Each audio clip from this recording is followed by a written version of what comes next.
Hindi ko akalain na ganito guguho ang buhay ko.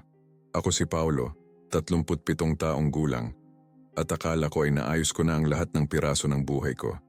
Nakatira ako sa Cebu kasama si Lara, ang babaeng minahal ko sa loob ng 13 taon. Siyam doon ay kasal kami. Magkatrabaho kami sa iisang IT firm, isang maliit na team ng mga 15 tao. Lahat kami magkakakilala, lumalabas tuwing weekend. Ipinagdiriwang ang mga kaarawan ng mga anak namin. Ako ang department head, si Lara ay nasa accounting.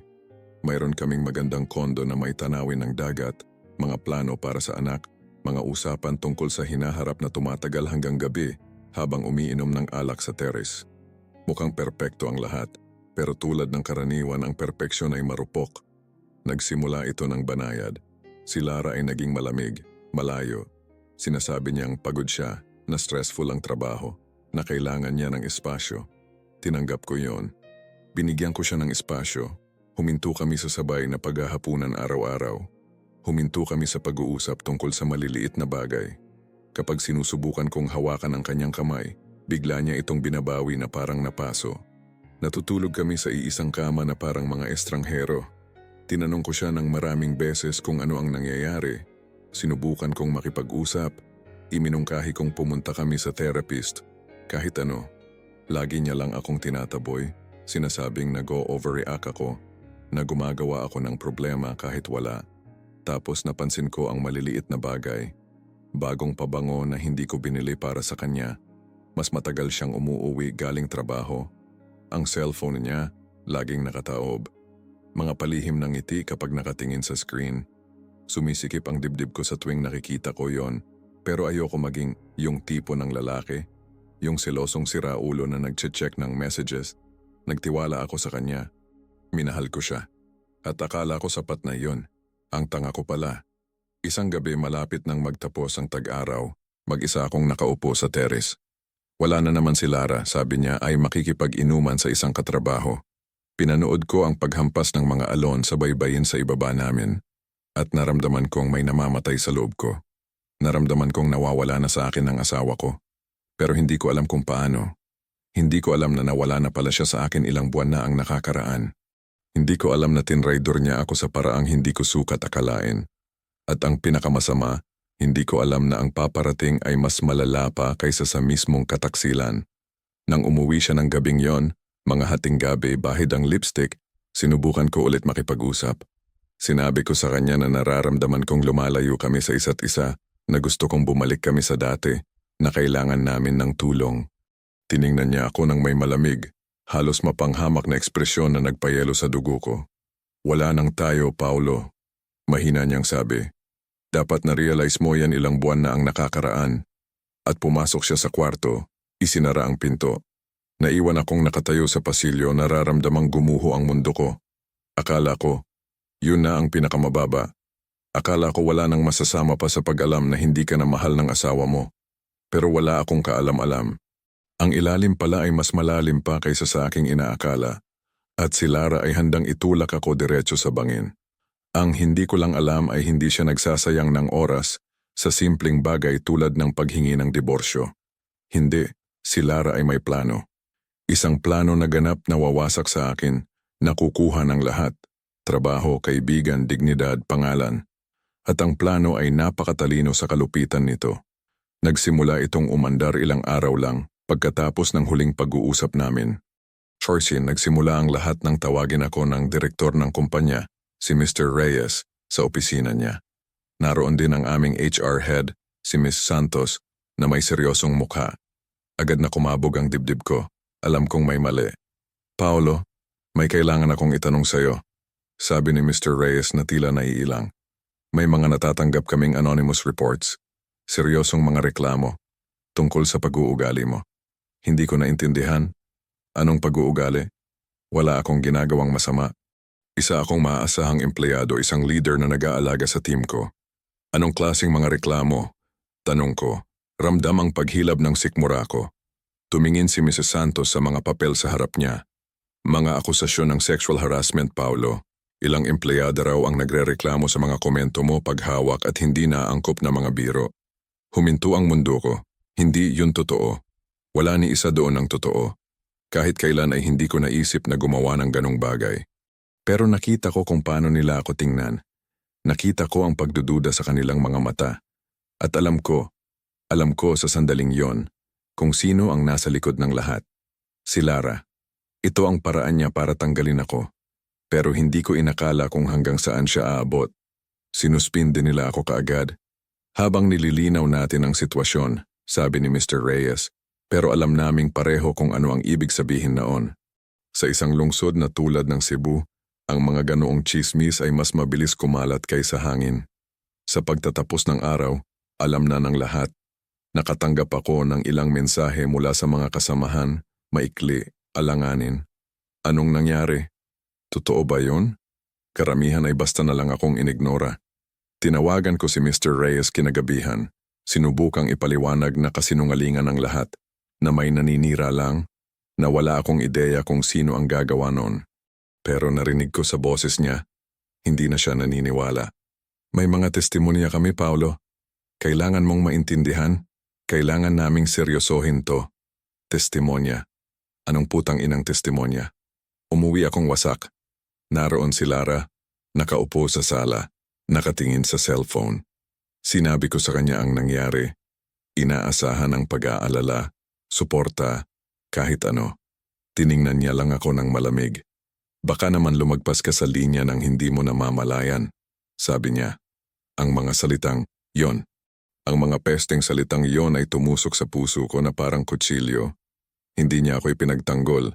Hindi niya tinanong kung ginawa ko ba talaga yon. Inassume niya na ginawa ko. O mas malala pa, alam niyang hindi. Dahil siya mismo ang nagplano ng lahat. Hindi ako nakatulog ng gabing yon. Nakahiga ako sa dilim, sinusubukang buuin ang puzzle. Sino ang mag-aakusa sa akin ng mali? At bakit? At doon na nagsimulang magkabuhol-buhol ang lahat. Si Lara ay nagtatrabaho sa parehong kumpanya. Kilala ni Lara ang lahat ng empleyada. Si Lara ay may access sa mga tao, sa impormasyon, kaya niyang manipulahin, kumbinsihin. Ang motibo? Tanggalin ako ng walang komplikasyon ng diborsyo, kung saan kailangan niyang hatiin ang ari-arian, kung saan baka siya pa ang magmukhang masama sa mata ng iba dahil iniwan niya ako. Sa ganitong paraan, ako ang halimaw. Siya ang biktima. At lahat ng pinaghirapan namin, ang kondo, ang ipon, bawat sentimo mapupunta sa kanya. Sa mga sumunod na araw, nagsimula akong mawalan ng mga kaibigan. Mga taong kilala ko ng maraming taon. Si Miguel, ang best friend ko, mula pa high school, ay tumigil sa pagsagot sa mga text ko. Si Carlo at ang asawa niyang si Bianca, na madalas naming kasamang mag-dinner, ay kinansela ang nakaplano naming outing. Hindi sigurado si Bianca, Paolo. Naiintindihan mo naman siguro. Hindi ko naintindihan. Hindi ko naintindihan kung paanong ang mga taong kilala ako buong buhay ko ay ganun kadaling maniwala sa pinakamasama. Pero makapangyarihan ang takot. Walang gustong madikit sa isang lalaking inakusahan ng sexual harassment. Ang pinakamasakit ay ang pagkikita namin ni Nina, isa sa aming mga kaibigan. Nagkataon lang na nakita ko siya sa labas ng SM. Gusto niya sanang mabilis na lumagpas, pero pinigilan ko siya. Nina, pakiusap, sabihin mong hindi ka naniniwala sa mga kabaliwang yon. Tiningnan niya ako ng may halong awa at pandidiri. Paolo, naikwento na sa akin lahat ni Lara. Kung paano mo siya kinokontrol sa loob ng maraming taon, kung gaano ka kasiloso, kung paano mo siya sinusundan. Sabi niya, natatakot siyang magsalita kasi pinagbabantaan mo raw siya. Natigilan ako. Pinagbabantaan? Kinokontrol? Nina, isa yang kabaliwan. Kilala mo ako, pero umiling lang siya. Akala ko kilala kita. Mukhang nagkamali ako. At umalis siya. Naintindihan ko noon kung gaano katalino si Lara. Hindi lang siya gumawa ng isang kasinungalingan. Gumawa siya ng isang buong kwento, isang komplikadong sapot ng mga akusasyon na sumusuporta sa isa't isa. Ako bilang predator sa trabaho. Ako bilang abusado sa bahay. Gumawa siya ng profile ng isang halimaw. At ngayon tinitingnan na ako ng lahat sa pamamagitan ng filter na yon. Bawat normal na bagay na ginawa ko noon ay naging masama na ngayon. Naging mabait ako sa isang katrabaho. Harassment. Tinanong ko si Lara kung saan siya pupunta. Pagkontrol. Lahat ay binaluktot, nadumihan. Tinanggal ako ng kumpanya pagkatapos ng 2 linggo. Kailangan naming protektahan ang ibang empleyado, sabi sa akin ni Mr. Reyes. Hindi man lang ako nabigyan ng pagkakataong ipagtanggol ang sarili ko ng maayos. Wala akong karapatang harapin ang mga nag-aakusa sa akin. Anonymous reports, sabi nila. Proteksyon ng biktima, sabi nila. Pero ako ang biktima. Ako na piniling wasakin ang sarili kong asawa dahil hindi na niya ako kailangan. O baka dahil may iba na, may bago, at ako ay isang hadlang na kailangang alisin. Naghahanap ako ng abogado. Ang una kong pinuntahan, isang matandang lalaki na nagngangalang Attorney Dizon, ay nakinig sa kwento ko ng may pagdududa. Paulo, naiintindihan mo ba kung gaano kahirap patunayan ang pagiging inosente sa ganitong mga sitwasyon? Lalo na kung ang mga nag-aakusa ay tatangging humarap sa korte na malamang na mangyari kung anonymous sila. Pakiramdam ko ay nalulunod ako, pero wala akong ginawa. Dapat may paraan. Sumandal si Atty. Dizon. Siguro nga meron, pero kakailanganin mo ng ebidensya. Matibay na ebidensya. Mga email, text messages, mga testigo na kayang kumpirmahin ang panig mo. Kung wala yan, salita mo laban sa salita nila, at sa kasamaang palad sa panahong ito, madalas natalo ang salita mo. Umuwi akong talunan. Si Lara ay nag-iimpake. Titira muna ako sa ate ko. Malamig niyang sabi. Hindi ko na kaya rito. Hindi ko siya sinubukang pigilan. Alam kong wala nang saysay. Pero bago siya umalis, may isang bagay akong sinabi sa kanya. Alam ko ang ginawa mo, Lara. Alam kong nagsinungaling ka. At kung ito na ang huling bagay na gagawin ko sa buhay ko, papatunayan ko yon. Tiningnan niya lang ako at sa isang saglit lang, may nakita ako sa mga mata niya. Siguro takot, siguro kasiyahan, hindi ako sigurado. May sakit ka, Paulo? Hihingi ako ng restraining order. At umalis siya. Naiwan akong mag-isa sa kondo namin, sa dilim, napapaligiran ng mga guho ng buhay ko. Walang trabaho, walang kaibigan, walang asawa. May mga akusasyon na nagmamarka sa akin bilang isang halimaw. Karamihan ng tao ay susuko na sa puntong iyon. Iisipin nilang walang saysay ang paglaban. Pero hindi ako tulad ng karamihan. At si Lara ay nagkamali ng isang mahalagang bagay. Minaliit niya ako. Akala niya mahina ako, na madudurog ako, na tahimik akong maglalaho. Hindi niya alam na mayroon sa akin na mas malakas pa kaysa sa desperasyon. Iyon ay galit. Isang malamig, kalmado, at nakatutok na galit. At ang galit na yon ang magtutulak sa akin ng mas malayo kaysa sa inaakala kong kaya ko. Panahon na, para maging detektive ng sarili kong buhay, nahalungkatin ang bawat maliit na bagay na maaaring maging ebidensya, nalansagin ang sapot ng kasinungalingan ni Lara, dahan-dahan, metodikal, walang awa. Hindi niya alam kung sino talaga ang kinalaban niya. Ang unang hakbang ay tanggapin ang katotohanan. Hindi ako pwedeng maghintay na may ibang lumutas ng mga problema ko. Kailangan kong gawin ito mag-isa. Nagsimula ako ng sistematiko. Ginawa ko ang timeline ng lahat ng nangyari sa nakaraang taon. Bawat late na pag-uwi ni Lara, bawat pagbabago sa ugali, bawat kakaibang sitwasyon. Tapos, lumipat ako sa kumpanya. Sino ang mga di umano'y biktima? Ayaw ibunyag ng kumpanya ang mga pangalan dahil sa proteksyon ng privacy. Pero alam ko kung sino ang mga posibleng tao. May 5 lang na mas batang babae sa departamento namin at 3 lang doon ang kayang kumbinsihin o suhulan ni Lara. Una kong kinontak ang dating katrabaho, si Isabel. Umalis siya sa kumpanya 1 taon na, ang nakalipas, lumipat sa Manila. Naisip ko na baka may alam siya, malapit siya kay Lara noon.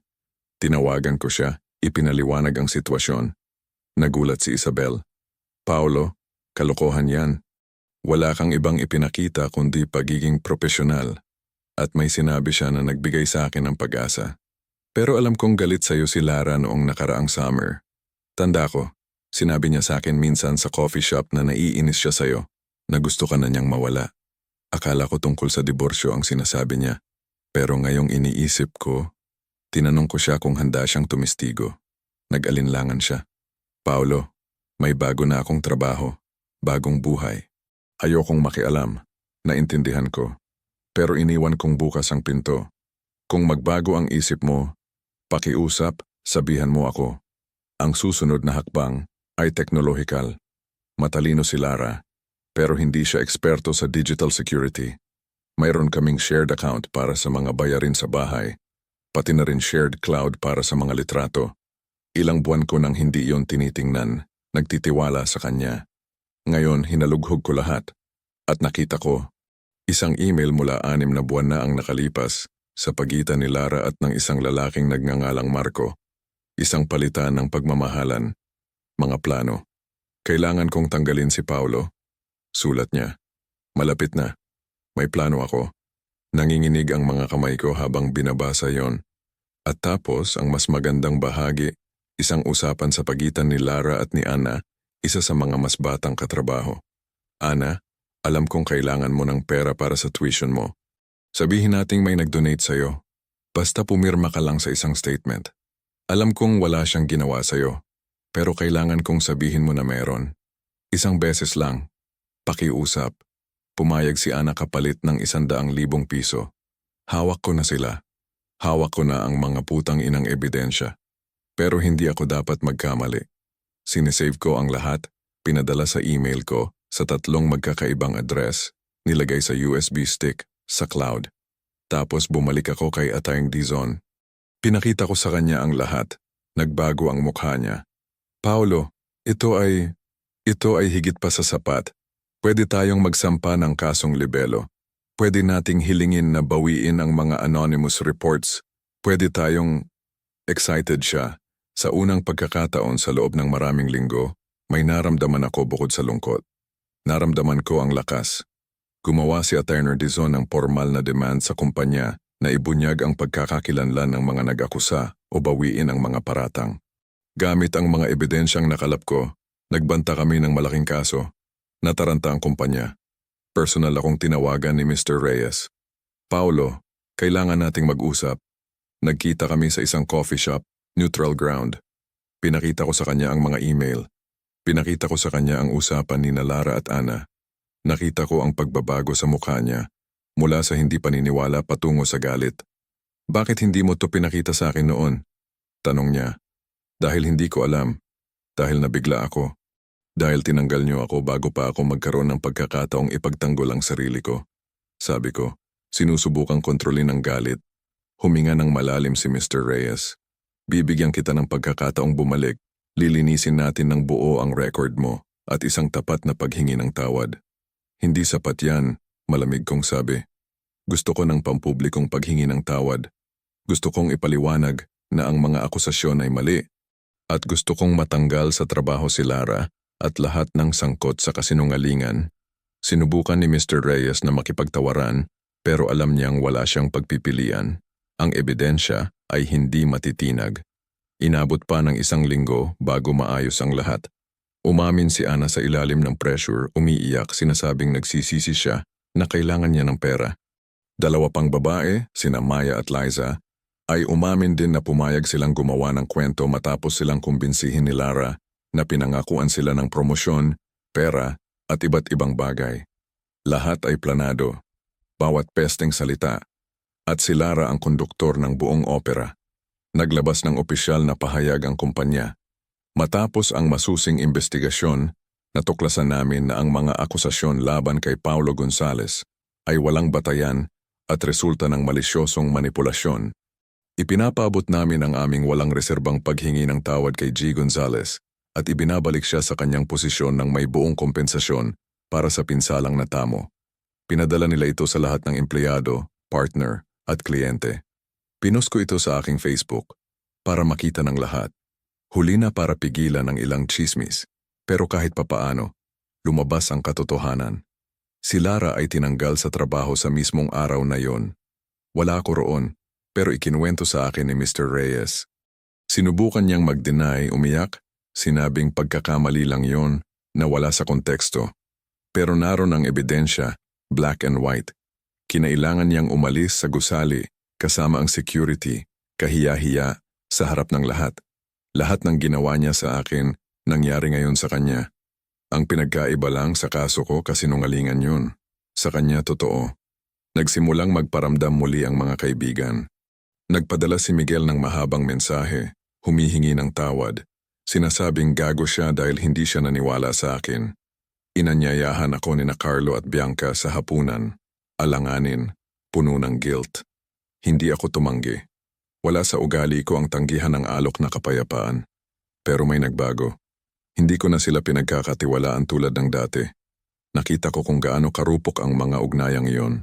Kung gaano kabilis nila akong tinalikuran. Pinatawad ko sila.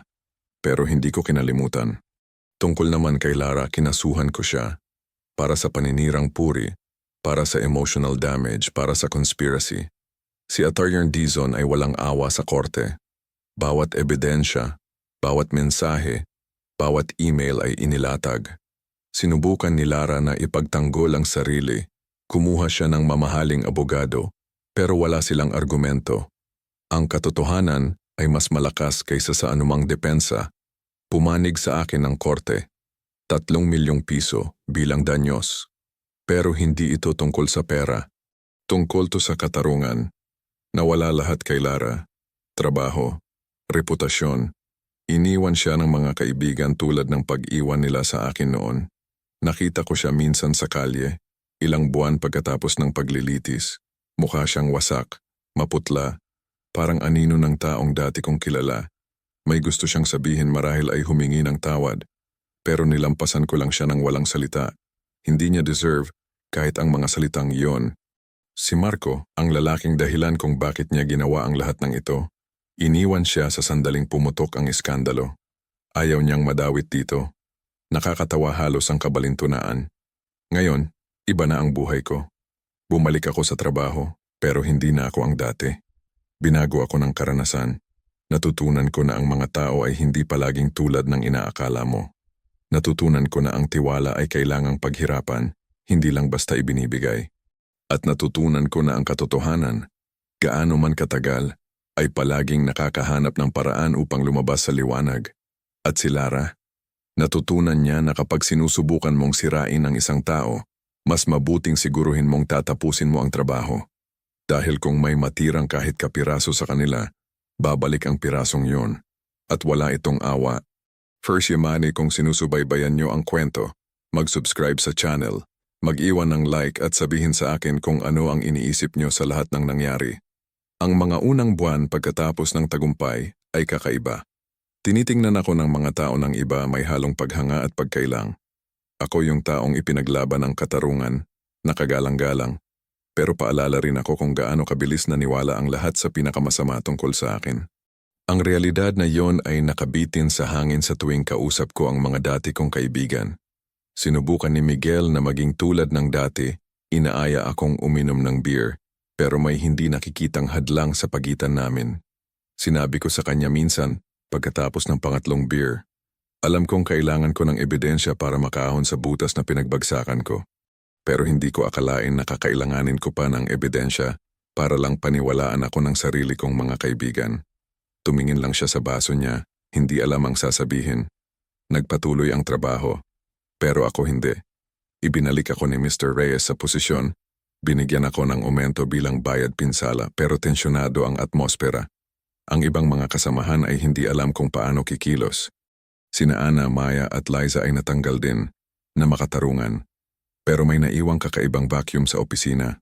Umiiwas ang mga tao sa eye contact. Humihinto ang usapan kapag pumapasok ako sa kwarto. Naintindihan ko. Ako ay isang buhay na monumento ng kanilang pagkakamali. Ng kanilang kahandaang maniwala sa chismis kaysa sa katotohanan. Hindi ko sila sinisisi, pero hindi ko rin sila kinalimutan. Tungkol sa pera, yung 3 milyon mula kay Lara, nakuha ko yon matapos i-freeze ang mga account niya at maibenta ang ilang ari-arian. Hindi ito sapat para takpan ang tunay na pinsala, ang emosyonal na pagdurusa, ang mga nawalang buwan ng buhay, ang mga gabing walang tulog, pero isa itong simbolikong tagumpay. Ginamit ko ang bahagi ng pera para kumuha ng kondo na katulad ng dati naming tinitirhan. Ayoko nang manatili sa luma. Masyadong maraming alaala. Masyadong maraming sakit. Ibinenta ko yon at pumili ng mas maliit sa kabilang bahagi ng lungsod na may tanawin ng Mactan Channel. Isang bagong simula. Nagsimula rin akong magpatingin sa therapist. Hindi ako yung tipo ng taong pumupunta sa psychologist. Pero pagkatapos ng lahat ng nangyari, alam kong kailangan ko ng tulong. Ang pangalan niya ay Dr. Gomez, isang mas nakatatandang babae na may banayad ng ngiti at matalas na tingin. Paolo, sabi niya sa akin sa isa sa mga unang sesyon, yung galit mo ang nagpanatili sa iyong lumaban. Ngayong tapos na ang laban, anong gagawin mo sa galit na yan? Hindi madaling aminin, pero alam kong tama siya. Kinakain ako ng galit. Gigising ako at ang unang bagay na maiisip ko ay si Lara, ang ginawa niya sa akin, kung gaano siya kalapit sa pagtatagumpay. Tinuruan ako ni Dr. Gomez ang mga teknik, mga paraan para i-channel ang mga emosyong yon, pero ang pinakamahalaga, tinuruan niya akong magpatawad. Hindi si Lara, kundi ang sarili ko. Patawarin ang sarili ko dahil hindi ko nakita ang mga senyales ng mas maaga. Dahil masyado akong nagtiwala sa isang babaeng hindi karapat-dapat sa tiwala ko. Dahil masyado akong nag-invest sa isang relasyon na matagal nang patay. Yun ang pinakamahirap na bahagi. Tiningnan ko ang sarili ko bilang biktima, na totoo naman, pero kasabwat din ako sa sarili kong pagdurusa. Inignora ko ang mga red flag, sinubukan kong isalba ang isang bagay na hindi na maisasalba, at kinailangan kong matutunang mamuhay ng tanggap ang katotohanan yon. Sinubukan ni Lara na kumontak ng ilang beses. Dumating ang unang mensahe siguro 3 buwan pagkatapos ng paglilitis. Paolo, pwede ba tayong mag-usap? Alam kong nagkamali ako. Sorry. Hindi ako sumagot, 1 linggo makalipas, pangalawang mensahe. Pakiusap. Nawawala na lahat sa akin. Kailangan ko ng tulong mo. Inignora ko ulit. Tapos pumunta siya sa harap ng building ko isang gabi. Nakita ko siya mula sa balcony, nakatayo sa ibaba, nakatingin sa taas. Hindi ako bumaba. Nakatayo siya roon ng halos 1 oras, bago siya umalis. Naramdaman ko, walang kasiyahan, walang sakit. Isang kawalan lang. May mga taong nagsabi sa akin na dapat ay naging mas mapagbigay ako. Hindi ba mas marangal na patawarin siya? Tanong minsan ng bagong girlfriend ni Miguel, si Monica, habang nagdi-dinner kami. Tiningnan ko siya, sinusubukang itago ang sama ng loob. Ang pagiging marangal ay isang luho na para lang sa mga hindi naranasang traidorin ng todo. Mahinahon kong sabi. Sinubukan ni Lara na wasakin ang buhay ko, ang career ko, ang reputasyon ko. Ang pagpapatawad sa kanya ay parang pagbibigay ng permiso na ulitin yon sa ibabalang araw. Ang katarungan ay hindi paghihiganti. Ang katarungan ay hangganan. May nakilala akong bago pagkatapos ng 1 taon. Ang pangalan niya ay Sofia, nagtatrabaho sa isang bookstore sa Ayala Center. Maitim na buhok, berdeng mga mata, isang ngiti na tapat. Nag-usap muna kami tungkol sa mga libro, tapos tungkol sa buhay, tapos tungkol sa lahat. Naging maingat ako, sobrang ingat. Noong unang beses kaming lumabas para magkape, sinabi ko sa kanya ng diretso, may nakaraan ako, isang komplikadong nakaraan. Tumango lang siya. Sino bang wala? Nagsimula kami ng dahan-dahan.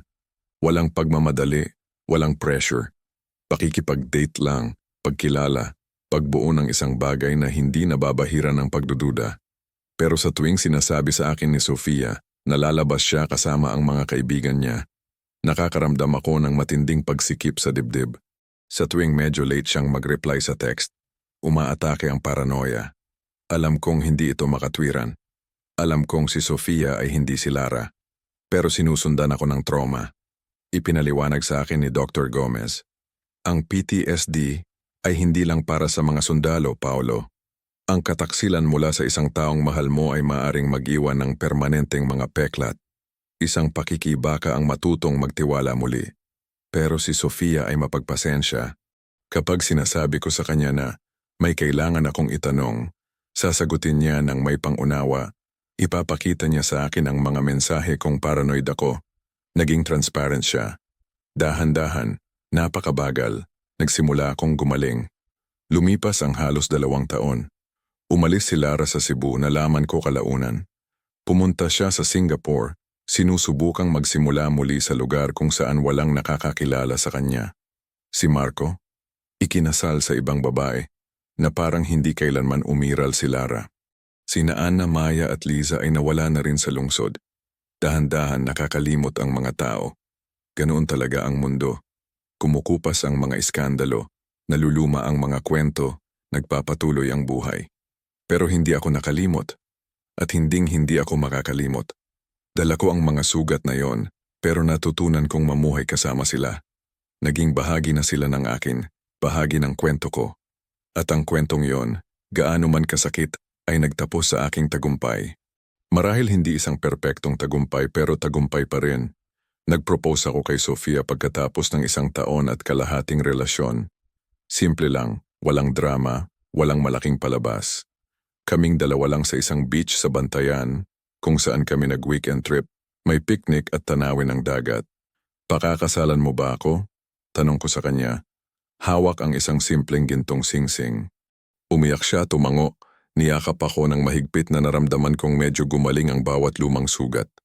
Nagpakasal kami ng simple, malapit na pamilya at ilang kaibigan lang. Si Miguel ang best man ko, na ikinagulat ko. Akala ko ayaw na niya ang papel na yon pagkatapos ng lahat. Pero sa aming pagtataka sinabi niya, dahil tinraidor kita noon, gusto kong ako ang tumayo sa tabi mo ngayon. Kailangan kong paghirapan to, ngunit may kakaibang paraan ng buhay para sorpresahin ka kapag akala mo ay ayos na ang lahat. Mga 6 na buwan pagkatapos ng kasal, tagsibol, nang makatanggap ako ng hindi inaasahang tawag. Isang numero na hindi ko kilala. Karaniwan hindi ko sasagutin pero may nag-udyok sa akin. Paulo? Boses ng babae. Mahina, kinakabahan. Si Bianca to. Si Bianca ni Carlo. Bakit ako tatawagan ni Bianca? Bianca? Anong meron? Isang mahabang katahimikan. May kailangan akong sabihin sa'yo. Tungkol kay Lara. Tungkol sa lahat ng nangyari. Kumabog ang dibdib ko. Bakit ngayon pa? Ilang taon na ang nakalipas. Dahil hindi ko na kayang mabuhay ng ganito, kailangan mong malaman ang buong katotohanan. Nagkita kami ni Bianca sa isang maliit na cafe sa labas ng sentro, kung saan walang makakapansin sa amin. Mukha siyang mas matanda kaysa sa edad niya, may maitim na bilog sa ilalim ng mga mata. Umorder kami ng kape, naupo sa hindi komportableng katahimikan hanggang sa dumating ang kape niya. Tapos nagsimula siyang magsalita. Alam mong magkaibigan kami ni Lara. Mas malapit kaysa sa inaakala ng iba. Madalas kaming magkita, mag-usap, magtiwala sa isa't isa. Tumango ako. Bago pa magsimula ang lahat ng yon, yung mga maling akusasyon, na ikwento na niya sa akin. Sinabi niya sa akin kung ano ang plano niya. Sinabi niya na aakusahan ka niya, nawawasakin niya ang buhay mo, na yun lang ang paraan para makalaya siya nang walang anumang kahihinatnan. Naramdaman kong nawalan ako ng dugo sa mukha. At wala kang sinabi? Tumingin si Bianca sa tasa. Tumutulo ang luha sa kanyang mga pisngi. Wala. Natakot ako. Pinagbantaan ako ni Lara na sasabihin niya kay Carlo ang mga bagay. Mga sikretong ipinagkatiwala ko sa kanya. Mga bagay na sisira sa pagsasama namin. At naging duwag ako. Pinanood kitang mawasak at wala akong ginawa. Dapat ay nagalit ako. Dapat ay sumigaw ako, minura siya. Pero pagod lang ang naramdaman ko. Bakit mo sinasabi sa akin to ngayon, Bianca? Tumingin siya. Dahil hindi ko na kaya. Dahil ikinasal ka na, bumuo ng bagong buhay habang ako nabubuhay sa kasinungalingan. At dahil hindi alam ni Carlo. Pero deserve niyang malaman. Deserve mong malaman. Hindi ko alam kung ano ang aasahan ko, pero hindi ito yon. Si Bianca, isa sa pinakamalapit naming kaibigan, alam pala niya mula sa simula. At nanahimik siya. Mapapatawad mo ba ako? Mahina niyang tanong. Tiningnan ko siya ng matagal, hinahanap ang sagot sa sarili ko. Hindi ko alam, Bianca. Sa totoo lang, hindi ko alam. Tinraidor mo ako tulad ng ginawa ng lahat. Ang pinagkaiba lang alam mo ang katotohanan mula sa simula.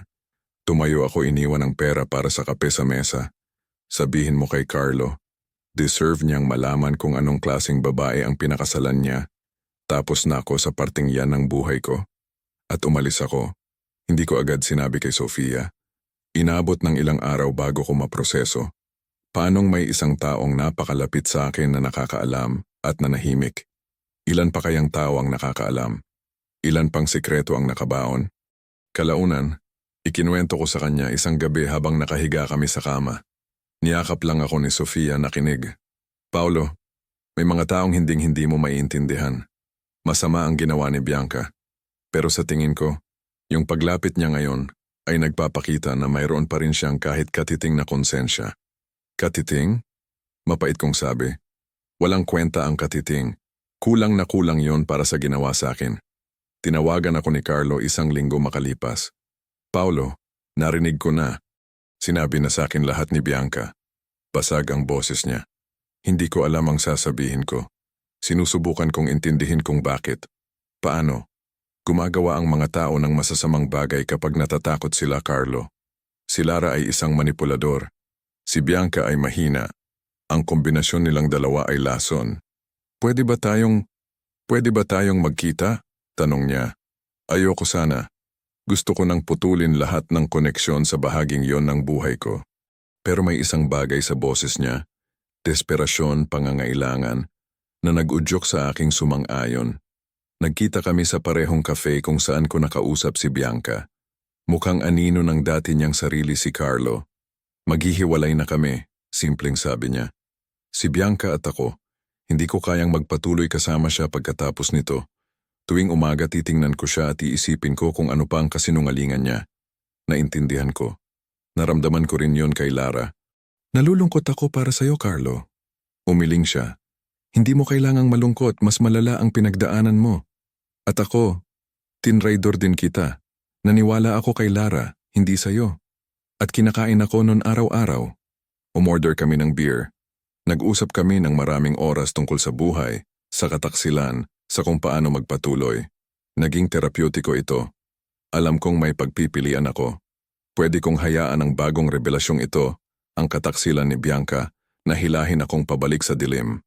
Pwede kong hayaang muling mangibabaw ang galit at sama ng loob. Pero hindi. Natutunan ko ang isang aral sa mahirap na paraan. May mga taong karapat-dapat sa enerhiya mo at may mga hindi. Masama ang ginawa ni Bianca, pero sa huli, nagsalita rin siya. Si Lara kailanman ay hindi. At ang pagkakaibang yon gaano man kaliit ay mahalaga. Nagpasya akong patawarin si Bianca. Hindi para sa kanya, kundi para sa sarili ko. Ang bigat-bigat magbitbit ng galit. At ayoko nang mapagod pa. Anakiyo, ilang buwan pa ang lumipas. May nalaman akong ikinagulat ko. Nakabalik na si Nela mula sa Singapore. Hindi siya pumunta sa Cebu, kundi sa Manila, kung saan nakahanap siya ng trabaho bilang waitress. Malayo sa dating karangyaan, malayo sa buhay na dati niyang tinamasa. Isang kaibigan mula sa Manila ang nagpadala sa akin ng litrato, nagkataong nakita siya. Mukha siyang pagod, ligaw. At sa isang saglit lang, nakaramdam ako ng awa. Marahil nakuha niya ang nararapat sa kanya, pero mabigat ang kanyang pagbagsak. Sabi nila, matamis ang paghihiganti, pero kapag nakuha mo na, madalas ay wala lang. Tinanong ako minsan ni Sofia, kung maibabalik mo ang oras, gagawin mo ba? Ang alin? Tanong ko. Pakakasalan mo ba ulit si Lara kung alam mong mangyayari ang lahat? Nag-isip ako. Hindi, sabi ko sa wakas. Dahil kung wala ang karanasang yon, hindi ako magiging ang taong ako ngayon. Hindi ko pahahalagahan ang kung anong mayroon ako. Hindi ko malalaman ang halaga ng katotohanan, katapatan, at tunay na pag-ibig. Hinalikan ako ni Sofia. Tama ang sinabi mo. Nagpatuloy ang buhay. Nagkaroon kami ng anak ni Sofia. Pinangalanan naming Martin. Hindi ipinangalan kay Marco. Maganda lang talagang pangalan ng Martin. At hindi ko hahayaang sirain ng isang gago ang isang pangalan. Si Martin ay nagdala ng saya na hindi ko akalaing posible. Pinapanood ko siyang matulog at ipinapangako ko sa sarili ko na tuturuan ko siyang maging mas mabuti. Tuturuan ko siyang kilalanin ang mga sinungaling, ipagtanggol ang kanyang katotohanan, pero pati na rin ang magpatawad kung kinakailangan. Ang balanseng kinailangan kong matutunan sa mahirap na paraan. 5 taon na ang nakalipas mula sa buong alamat. 5 taon kung saan nakabuo ako ng bagong buhay. Isang mas mabuting buhay. Umasenso ang kumpanya. Ginawa akong partner ni Mr. Reyes matapos makita ang dedikasyon ko at ang paraan ng paglaban ko. Naayos namin ni Miguel ang aming pagkakaibigan, dahan-dahan, maingat, pero matatag. Nakahanap si Carlo ng bagong asawa, si Lucia, nakabaligtaran ni Bianca, tapat, direkta, walang sikreto. Si Bianca ay nawala sa Cebu. Narinig kong nakatira sa Bicol, nagtatrabaho sa turismo. Hindi ko na siya madalas naiisip, pero may nangyari na pumilit sa aking muling isipin ang lahat. Nakatanggap ako ng mensahe sa LinkedIn. Mula kay Ana. Yung Ana na bahagi ng plano ni Lara, yung tumanggap ng pera para akusahan ako ng mali. Paulo, Alam kong wala akong karapatang kontakin ka. Alam kong karumal-dumal ang ginawa ko. Pero may kailangan akong sabihin sa'yo. May sakit si Lara. Cancer. Terminal na. At gusto kanyang makausap. Tinitigan ko ang mensahe ng 1 oras, hindi alam kung ano ang nararamdaman. Galit? Awa? Kawalan? Nagpatuloy si Ana. Wala kang obligasyon sa kanya. Hindi ko hinihiling na patawarin mo ako o siya. Pero mamamatay na ang tao, Paulo. At makokonsensya ako kung hindi ko sasabihin sa'yo. Pinakita ko ang mensahe kay Sofia. Ano sa tingin mo ang dapat kong gawin? Tanong ko. Huminga siya ng malalim. Sa tingin ko ikaw lang ang makakaalam kung ano ang kailangan mo, Paulo. Walang ibang makakapagsabi sa'yo. Tama siya. Desisyon ko ito at ako lang. Nag-isip ako ng ilang araw. Si Lara, ang babaeng sumubok na wasakin ako, ngayon ay nag-aagaw buhay. Isang bahagi sa akin ang gustong magsabi ng buti nga, hayaang tapusin ng karma ang trabaho nito. Pero ang kabilang bahagi, ang bahaging tinuruan ako ni Dr. Gomez sa loob ng maraming taon, ang bahaging natutong magpatawad at magpalaya, ay nagtutulak sa akin sa ibang direksyon. Hindi ko kailangang magpatawad, pero marahil kailangan kong makita. Para sa sarili kong kapayapaan, hindi para sa kanya. Pumunta ako sa Manila. Nasa isang hospice sa Quezon City si Lara. Isang maliit na gusaling na papaligiran ng halaman. Sinalubong ako ni Ana sa labas. Mukha rin siyang tumanda. Ang mukha niya ay puno ng pagkakasala. Salamat sa pagdating mo. Mahina niyang sabi. Hindi ako pumunta para sa kanya, sabi ko. Pumunta ako para sa sarili ko. Para isara ang kabanata. Tumango si Ana, naiintindihan. Maliit ang kwarto, malinis, puno ng amoy ng gamot.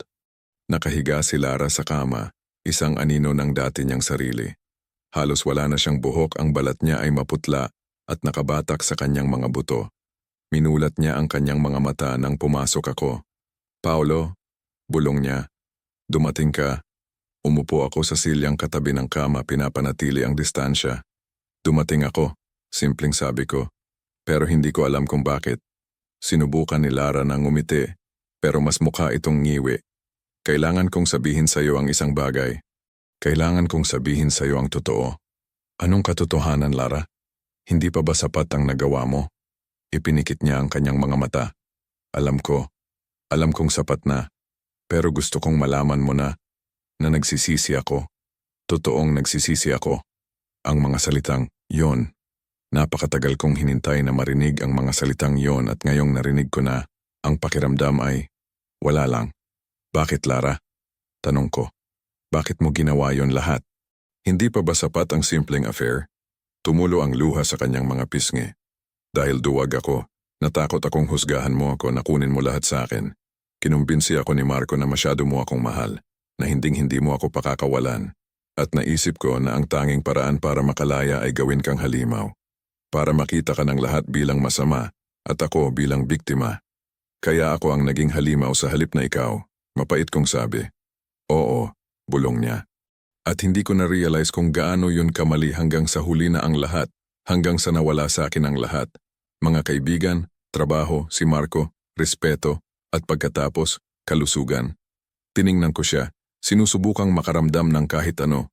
Galit? Hindi, matagal nang wala yon. Awa? Kaunti? Lungkot?